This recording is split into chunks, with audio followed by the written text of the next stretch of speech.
భక్తులారా, రామాయణం చెప్పుకున్నాం యథాతథంగా. నేటి వరకు బాల, అయోధ్యారణ్య, కిష్కింధ, సుందర యుద్ధకాండాలు పూర్తి చేసాం.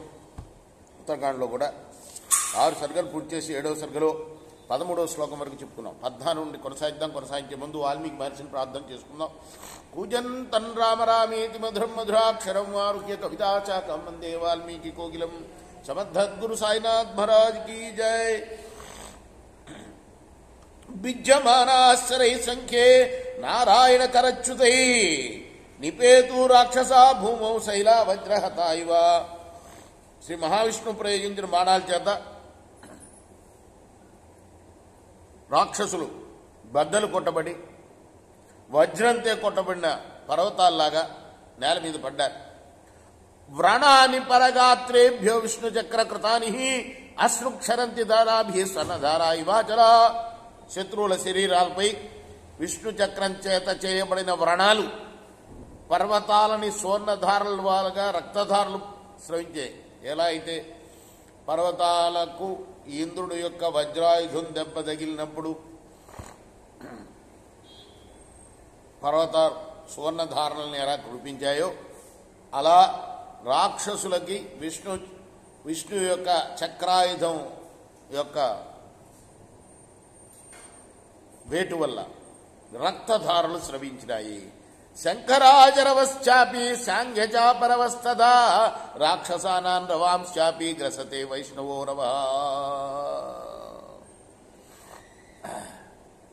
ఇంకా వర్ణిస్తున్నాడు స్వామి.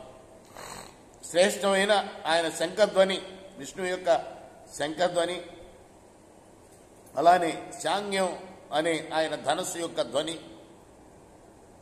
ఇవి రాక్షసులు చేసే అరుపుల్ని మించిపోయినాయి అన్నమాట. అందువల్ల వాళ్ళ అరుపులు వినపట్టలేదు.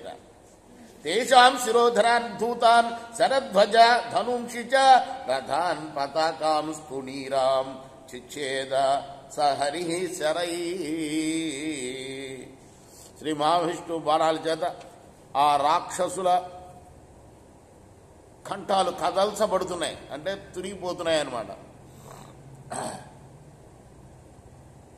సూర్యాదివకరా ఘోరా వార్యోఘ ఇవ సాగరాత్ పర్వతాదివ నాగేంద్ర ధారౌగో ఇవ చాంబుదాత్ తదా శాంగ్య నిర్ముక్త శరా నారాయణేరిత నిర్ధావంతి వస్తూర్ణం శతస్వత సహస్రశ.